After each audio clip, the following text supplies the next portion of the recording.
আজ আমার ছোটটার 3.5 মাসের ভ্যাকসিনেশন ছিল, সেখানে নিয়ে গিয়েছিলাম। এই টাইমটাতে আমি অনেক মাদেরকেই দেখেছি যে ভয় করে বলে বাচ্চাদেরকে নিয়ে বসতে চায় না কোলে, হয়তো মা বাবা বা অন্য কাউকে নিয়ে আসে। কিন্তু জানো তো, বাচ্চাদের সবচেয়ে নিরাপদ আশ্রয় এবং বাচ্চাদের সবচেয়ে ভরসার জায়গা হলো মায়ের কোল।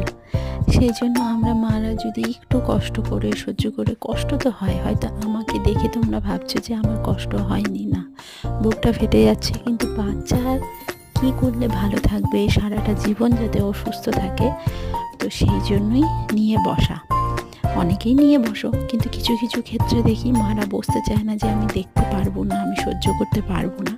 কিন্তু এই টাইমটাতে মনে হয় বাচ্চার ভালোর জন্য মাদেরকে বুকে পাথর দিয়েই কষ্টটা সহ্য করতে হয়। কারণ আজকে যদি বাচ্চার এই জিনিসটা আমরা সহ্য করতে পারি, তাহলে আমার বাচ্চাটা সারা জীবন ভালো থাকবে। তো কথাগুলো যদি ভালো লাগে তাহলে অবশ্যই লাইক করে দিও।